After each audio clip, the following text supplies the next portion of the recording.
یہ کہتے ہیں کہ کسی کے 2 بیٹے اور 1 بیٹی ہے، وہ چاہتے ہیں کہ اپنی زندگی میں ان کو کچھ دیں، تو وہ اس طرح دے رہے ہیں کہ لڑکیوں کو 2 حصہ اور لڑکی کو 1 حصہ، اور وہ کہتے ہیں اسلام میں اسی طرح تو ہے حصہ، کیا یہ ٹھیک ہے؟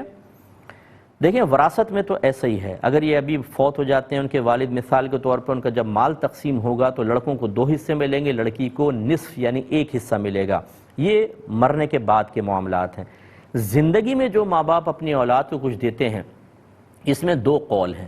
یہ 2 صورتیں ہیں، ایک افضل صورت اور ایک مفضول کم افضل صورت۔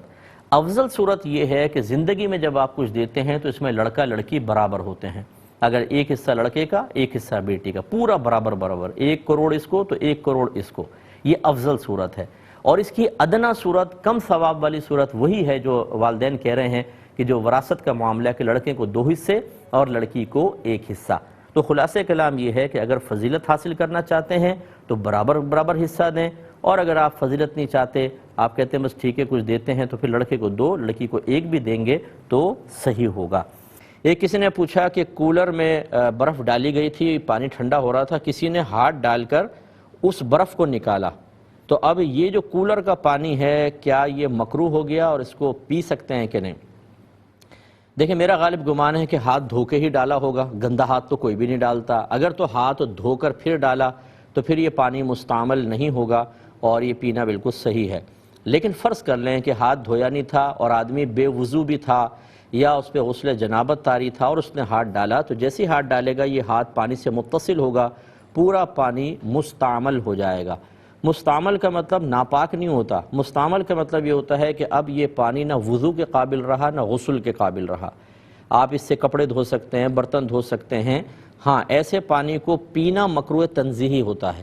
مکروہ تنزیہی کا مطلب گناہ تو نہیں ہے لیکن شریعت پسند نہیں کرتی، بہتر ہے اگر دوسرا پانی موجود ہو تو پھر آپ وہ پئیں، لیکن اگر دوسرا پانی موجود نہیں ہے تو اس کو پینا گناہ نہیں ہے۔ اب اس کا بہتر طریقہ یہ ہے، میں آپ کو سمجھا دیتا ہوں، کہ اوپر سے تھوڑا سا صاف پانی جیسے جگ میں لے لیں، ہلکی سی دھار کے ساتھ ڈالیں، نیچے ٹوٹی کھول دیں، بس تھوڑا سا بہنے دیں، اوپر سے آ رہا ہے نیچے سے نکل رہا ہے، یہ جاری ہو گیا، بس بند کر دیں، پھر یہ دوبارہ غیر مستعمل ہو گیا، آپ اس کو استعمال کر سکتے ہیں۔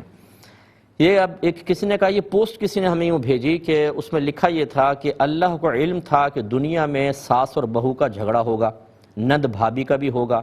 اسی لیے اللہ تعالیٰ نے نبی کریم صلی اللہ علیہ وسلم کے لیے یہ رشتے بنائے ہی نہیں، نہ آپ کی والدہ حیات رہیں اور نہ آپ کی کوئی سسٹر تھیں، بہن تھیں۔ تو اس کا یہ کہنا کیسا ہے؟ دیکھیں ایک عام آدمی بھی اگر سنے گا جو ہمارے پروگرام خاص طور پہ سن رہا ہے، فوراً فیصلہ کرے گا کہ ایسا کہنا بہت بڑا گناہ تھا۔ وجہ اس کی یہ ہے کہ اگر نبی کریم صلی اللہ علیہ وسلم کی والدہ ہوتیں، آپ کی بہن ہوتیں، تو آپ بتائیے کیا وہ ایسا گھرانہ تھا کہ اس طرح کے جو بیہودہ جھگڑے ہمارے گھروں کے اندر ہو رہے ہیں ایسے وہ نفوس قدسیہ جھگڑا کرتے؟ اور اللہ تبارک و تعالیٰ نے اپنے حبیب کو اس وجہ سے یہ رشتے قائم نہیں کروائے جو آپ نے وجہ بیان کی ہے۔ جس نے بھی وجہ بیان کی تو اس سے پوچھیں کہ کیا تمہیں یہ اللہ نے بتایا ہے یا نبی کریم صلی اللہ علیہ وسلم نے کہیں یہ بیان فرمایا ہو کہ اس وجہ سے اللہ نے مجھے رشتے نہیں دیے کیونکہ گھر میں جھگڑے ہوتے؟ اگر نہیں ہے تو یہ ایک غیبی بات ہوئی، اور غیبی امور پر آدمی کا اس طریقے سے کلام کرنا یہ تو بہت بڑا گناہ ہے۔ اس لیے میری گزارش یہ ہے، میں بارہا آپ کو عرض کرتا ہوں کہ یہ ایسی چیزیں بنا کر چٹکلے چھوڑ دیتے ہیں اور مزے حاصل کرتے ہیں، حظ حاصل کرتے ہیں، جب یہ پہنچتا ہے تو اب وہ بے وقوف لوگوں کی تو آپ کو پتہ ہے کمی نہیں ہے، ایسی چیزیں فوراً فارورڈ کریں گے، ادھر بھیجیں گے، اور اس سے بھیجنے والے کو بڑی خوشی ہوتی ہے کہ میری چیز کو پڑھا جا رہا ہے۔ یہ چیزیں قابل رد ہیں، یہ فارورڈ کرنے کے قابل نہیں ہیں، یہ گناہ ہیں۔ تو جس نے ایسا لکھا وہ اللہ کی بارگاہ میں توبہ کرے، جتنوں کو بھیجا ان سب کو اب میسج کرے کہ یہ میں نے غلط کیا،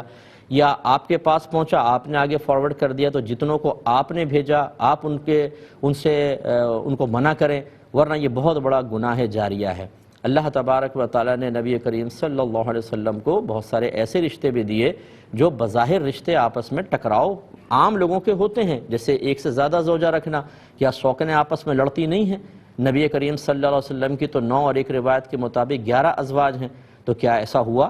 تو خلاصہ کلام یہ ہے کہ یعنی اس طرح کے جھگڑے جو